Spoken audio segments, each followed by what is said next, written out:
ओम शांति। सितंबर मास के पत्र पुष्प में हम हर बार की तरह त्रिमूर्ति दादियों के अमृत वचन सुनेंगे और ये दादियों के अमृत वचन हमारे लिए अमृत तुल्य वरदान के समान है, क्योंकि ये उनके जीवन से पुरुषार्थ की प्रेरणाओं को हमारे सामने लाता है, उनके जीवन के अनुभवों को हमारे समक्ष प्रस्तुत करता है। तो सुनते हैं सितंबर मास के पत्र पुष्प में आज का पहला अमृत वचन है आदरणीय गुलजार दादी जी का, और दादी जी की क्लास का टॉपिक है क्षमा भाव के बिना शिक्षा रौब का रूप ले लेती है। क्षमा भाव के बिना शिक्षा रौब का रूप ले लेती है। इसलिए शुभ भावना संपन्न संकल्प करो, स्वमान में रहो और सबको सम्मान दो। एक तो शुभ भावना संपन्न संकल्प रखना है, दूसरा दादी ने कहा स्वमान में रहो और सबको सम्मान दो। ये क्लास है 11 नवंबर 2008 का। दादी जी कहती हैं, हम सभी बाबा के लवलीन बच्चे सदा बाबा के लव में प्यार में खोए हुए हैं। यह परमात्म प्यार कोटों में कोई को प्राप्त होता है, क्योंकि हम डायरेक्ट बाबा की पहली रचना है। कोटों में कोई, कोई में भी कोई, हम डायरेक्ट बाबा की पहली रचना है। हमें सदा बाबा याद रहता है। बाबा के बिना तो संसार ही नहीं है। फिर है सूक्ष्म वतन और मूल वतन, उसका भी हम सब ने अनुभव किया है। सिर्फ सुना या समझा नहीं है, अनुभवी मूर्त बन गए हैं। मूल वतन का भी अनुभव किया है, सूक्ष्म वतन का भी अनुभव किया है। दादी कहती सिर्फ सुना नहीं है लेकिन अनुभव किया है। बाबा के लव में लीन होने से कितनी मीठी प्यारी लाइफ का अनुभव होता है। बाबा हम बच्चों को कहते हैं, तुम मेरे बच्चे बेफिक्र बादशाह हो, क्योंकि हमारी जिम्मेवारी लेने वाला भगवान है। जिसने अपनी जिम्मेवारी भगवान को सौंप दी तो वो बेफिक्र बादशाह हो गया। अगर हमने मन से अपने जीवन की जिम्मेवारी बाबा को दे दी तो भगवान से बड़ा और कोई है क्या। लेकिन ये ज़रूर देखना है कि सचमुच हमने अपने जीवन की जिम्मेवारी बाबा को दी है। कई बार हम कहने के लिए कहते हैं कि हमारा तो बाबा ही संसार है, हमारा तो सब कुछ बाबा ही है, लेकिन फिर भी जिम्मेवारी का बोझ, अंदर अंदर चिंता अनुभव करते हैं। तो दादी कहती है, अपने दिल से पूछो, सचमुच जिम्मेवारी बाबा को दी है या कभी बाबा को दी है। कभी थोड़ी जो भी सांसारिक बातें होती हैं उनमें बुद्धि जाती है। हमारे सामने माया ही पेपर लेने वाली है। जब बाबा को जिम्मेवारी दे दी तो उसके आगे माया कुछ नहीं कर सकती। तो बाबा को जिम्मेवारी दी है या कभी कभी मैंपन आ जाता है। मैं और मेरापन, ये दो बातें ही इस ईश्वरीय जीवन में संपन्न बनने में विघ्न रूप बनती है। सबसे बड़ा विघ्न है मैं और मेरापन। हद का मैंपन या मेरापन यह बाबा से दूर कर देता है। जब आप कहते हो बाबा मेरे से कंबाइंड है, तो कंबाइंड अलग हो नहीं सकता। तो अगर अलग अनुभव हो रहा है या बाबा का साथ समय पर अनुभव नहीं हो रहा है, इसका मतलब हमने सिर्फ मुख से कहा कि बाबा मेरे साथ है, लेकिन अनुभव नहीं किया कंबाइंड स्वरूप का। जिसके साथ सर्वशक्तिवान कंबाइन हो, उसके आगे माया की हिम्मत ही कैसे होगी। शुरू में बाबा कहता था, बच्ची इतना मास्टर सर्वशक्तिमान बनो जो माया दूर से ही भाग जाए। दूर से माया को भगाने के लिए कंबाइंड की स्मृति में रहें। कई कहते हैं हम कंबाइंड तो हैं, परंतु समय पर उनसे सहयोग नहीं लेते हैं।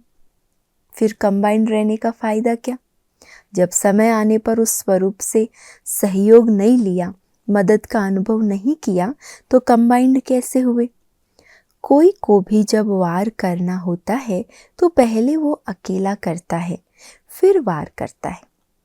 किसी के साथ जब नहीं हो तब वार करते हैं। हम कंबाइंड से अलग हो ही क्यों? अगर कंबाइंड रूप में सदा रहें तो माया कुछ नहीं कर सकती। हम युद्ध करें फिर माया जीत बने, उसमें भी हम टाइम क्यों खराब करें? अगर किसी को बार बार बीमारी आती है तो भले हम दवाई से बीमारी खत्म करें, लेकिन मान लो बुखार आया, हमने दवाई ले ली, फिर थोड़े दिन बाद बुखार आया, फिर से दवाई ले लेंगे, बुखार ठीक भी होगा, लेकिन शरीर पर कितना प्रभाव पड़ेगा, कितनी कमज़ोरी आएगी, क्योंकि इम्यूनिटी को नहीं बढ़ाया, दवाई लेते जा रहे। तो इसीलिए दादी कहती है बार बार बीमारी आने से कमज़ोरी तो आ ही जाती है।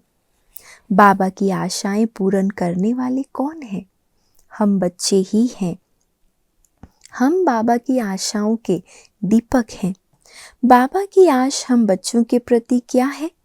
बाबा कहते हैं मेरे समान बनो। ऐसे नहीं मेरे समान थोड़ा थोड़ा तो बनो, नहीं, मेरे समान पूरा बनो। आजकल तो बाबा ने विशेष कहा है कि मैं एक एक बच्चे को राजा बच्चा बनाता हूँ, स्वराज्य अधिकारी बनाता हूँ। तो हम अपने आप से पूछें, हम राजा बच्चे हैं? जो बाबा ने टाइटल्स दिए हैं ब्राह्मण जीवन में, क्या सचमुच वो सारे टाइटल मैंने इस जीवन में अनुभव कर लिए हैं? क्या हम सच में राजा बच्चे हैं? क्योंकि राजा माना जिसमें कंट्रोलिंग पावर, रूलिंग पावर हो।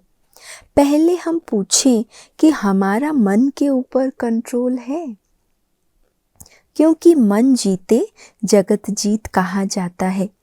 जो भी फीलिंग आती है पहले मन में फील होता है, तो मन के राजा बने हैं। मन जीत जगत जीत, तो मन के राजा बने हैं। सदा ही मन के राजा बनकर रहें, लिंक जुटा रहे, इसके लिए बाबा ने बहुत अच्छी ड्रिल सुनाई है। बाबा की मुरली में सदा शब्द यूज होता है। कभी कभी शब्द तो ब्राह्मण जीवन की डिक्शनरी में है ही नहीं। कौन सा शब्द है? सदा। हम भी अपने से पूछें, हम जो भी कर्म करते हैं, जो बाबा कहते हैं सदा लिंक जुटी रहे, ऐसे नहीं टूटे फिर हम जोड़ें। दोबारा जोड़ने से फर्क तो पड़ता है ना। जो मजबूती अटूट रस्सी में होगी, टूटी हुई में वो मजबूती नहीं होगी, क्योंकि उसमें गांठ पड़ गई। तो इसीलिए असर तो पड़ेगा। तो हमारा मन ऑर्डर में चलता है। बाबा मन, बुद्धि, संस्कार की कचहरी लगाता था, क्योंकि कई बार सूक्ष्म संकल्प इतना चेक करने में तो सूक्ष्म चेकिंग चाहिए कि सारा दिन मन का मालिक बनकर मन को चलाया। बहुत गहरी चेकिंग उसके लिए हमें करनी पड़ती है। हम सब का लक्ष्य है कि संपूर्ण बाप समान बनना ही है। तो ये चेकिंग ज़रूरी है कि मन, बुद्धि, संस्कार सब कंट्रोल में हो। जैसे ब्रह्मा बाबा हर दिन चेकिंग करता था, बार बार अभ्यास करता था आत्मिक स्थिति का, तब जाकर वो नंबर 1 फरिश्ता बने। तो इसीलिए चेकिंग बहुत ज़रूरी है। हाथ पांव तो स्थूल कर्म करता निमित्त है, लेकिन कभी संस्कार टक्कर में आ जाते। बुद्धि भी कभी हाँ के बजाय ना की तरफ चली जाती है। ये चेकिंग जितनी अपनी कर सकते हैं, दूसरा नहीं कर सकता। मन, बुद्धि और संस्कारों की चेकिंग जो आत्मा खुद अपनी कर सकती है, दूसरा कोई नहीं कर सकता। हम कहेंगे अभी हमने आधा घंटा योग किया, तो आधा घंटा योग किया या बीच बीच में युद्ध किया? आधा घंटा आप योग में थे या नहीं, ये तो आप ही जान सकते हो। तो सारा दिन हम ये चेकिंग करें, चेकिंग करेंगे तो चेंज होंगे। सिर्फ चेकिंग करेंगे तो दिल शिकस्त हो जाएंगे, है ना। चेकिंग करके अपने आप को चेंज करेंगे तो आगे के लिए हमें भी हिम्मत आएगी। बाबा चाहता है कि हम अपने स्वमान में रहें। साथ में हम संगठन में रहते हैं, गांव गांव में हमारा घर है, इतने बड़े परिवार के हम हैं। देखो, हम झाड़ के चित्र में बीज के साथ बैठे हैं। तो पूर्वज हो गए ना, पूज्य भी हैं, पूर्वज भी हैं। विश्व कल्याणकारी, विश्व परिवर्तक हैं। जहान के नूर बाबा की आंखों के तारे हैं। बाबा समय प्रति समय कितने स्वमान देते हैं।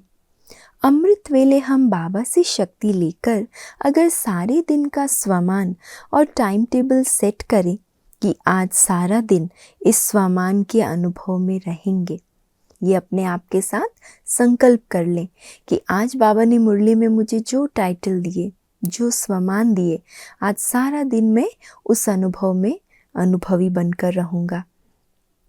अगर रोज एक स्वमान भी याद करें और सारा दिन उसी स्वमान में स्थित रहने का अभ्यास करें तो बहुत मज़ा आएगा। संगठन में रहने के लिए दूसरा शब्द है सबको सम्मान दो। स्वमान में रहो और सम्मान दो।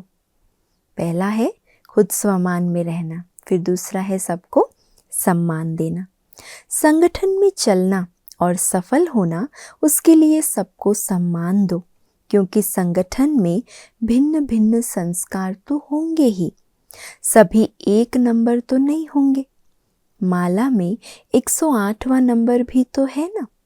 बाबा ने सभी की खातिरी तो बराबर की है, फिर भी 108वां नंबर क्यों बना?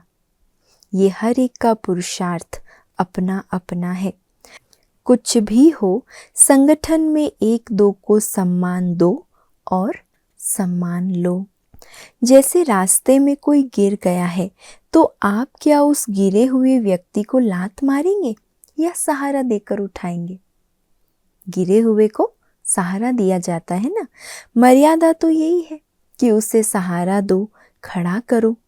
तो मानो ब्राह्मण परिवार में कोई संस्कारवश गिर गया है तो हमारा काम क्या है? उसको सहारा देना। सहारा क्या देंगे? शुभ भावना, शुभ कामना। भले वो ना देवे, मैं तो दूं। संगठन में सम्मान देना है, साथ साथ परिवार में सबके प्रति यही इच्छा रहती है कि ये सुधर जाए, इसको कोई ऐसी शिक्षा दे जो ये अपने आप को ठीक कर लेवे। लेकिन शिक्षा भी अगर क्षमा भाव के बिना होगी तो शिक्षा रौब का रूप ले लेती है ना। ऐसे लगेगा कि जैसे हम किसी पर अधिकार से अपने बड़प्पन का फ़ायदा उठाकर कि हम बड़े हैं और ये छोटे हैं, इन्हें डांटना, इन्हें शिक्षा देना तो हमारा हक है, तो वो रौब का रूप ले लेगी। रौब भी क्रोध का ही अंश है। मम्मा हमेशा कहती थी कि मुझे बाबा ने काम दिया है कि आपको इन अलग अलग डालियों को इकट्ठा करके एक चंदन की डाली बनाना है। वन की लकड़ी कहते ना, तो मम्मा क्या करती थी, बाबा का इशारा जो दिया होता था उसी अनुसार चलती थी। सबको एक समान, एक खुशबू, चंदन की खुशबू में बदलना है। हम भी मास्टर प्यार के सागर हैं, तो ज्ञान, मास्टर ज्ञान के सागर, प्रेम के सागर हमारा स्वरूप होना चाहिए। तो शिक्षा भले दो लेकिन क्षमा का स्वरूप हो। ये हमको चेक करना है कि हम स्वमान में रहते हैं, चेक करना है। अपने मन का भी टाइम टेबल बनाओ, किस स्वमान में रहना है, मनसा से क्या सेवा करनी है, कर्मणा क्या करना है, संगठन में स्नेह से कैसे चलना है, एक दो से कैसे गुण उठाना है। ये सारा मन का टाइम टेबल रोज सुबह अपना बनाना चाहिए। मन का टाइम टेबल बनाने से आपकी चेकिंग बहुत अच्छी हो जाएगी। मन का मालिक बनने के बिना कभी भी ऊंच पद नहीं पा सकते। जो स्व का मालिक नहीं बन सकता है वो विश्व का मालिक कैसे बनेगा? पहले स्वराज्य है, फिर विश्व राज्य। ये ज्ञान एक दर्पण है, इस दर्पण में अपना मुख आप ही देखो। अचानक के खेल तो शुरू हो गए हैं ना, अति में जाना बाकी है। शुरुआत तो हो गई, अब दादी कहती है अति की शुरुआत होनी है। संसार के समाचार सुनो तो क्या हो रहा है। जो बाबा ने कहा है वो होना शुरू हो गया है। हमारी स्पीड भी वही है या नहीं? अभी तो उड़ने का समय आ गया। चलना दौड़ना खत्म, उड़ने का समय है। बाबा ने अभी चलने को कैंसिल कर दिया है। उड़ेंगे तब जब बेफिक्र बादशाह होंगे। जो करना है सो अब करना है, चाहे तन से, चाहे मन से, चाहे धन से। अगर बेफिक्र बादशाह बनकर रहना है तो कोई हद का संकल्प ना हो। बाबा में पूरा फेथ हो। अरे हम अच्छे हैं, अच्छे रहेंगे और अच्छा होगा। अपने ऊपर कभी भी अविश्वास नहीं करना है। बाबा पर भी विश्वास और खुद पर भी विश्वास। इतना पक्का निश्चय होना चाहिए। हमारा साथी कौन है? अति भी हो जाए तो भी साक्षी होकर देखना है। हमारे साथ बाबा है। ये बाबा का निश्चय हमें निश्चिंत बनाएगा। ये कर लूं, ये बचा लूं, ये आना माना संशय बुद्धि, और संशय बुद्धि विजयंती हो नहीं सकता। संशय बुद्धि तो विनशंती होगा। हमारा बाबा से प्यार है, हम बाबा के प्यार में खोए हुए हैं। निश्चय बुद्धि कभी भी हार खा नहीं सकते। बाबा के गले का हार बनेंगे। तो निश्चय में रहो, कंबाइंड रहो, कोई भी संकल्प नहीं करो।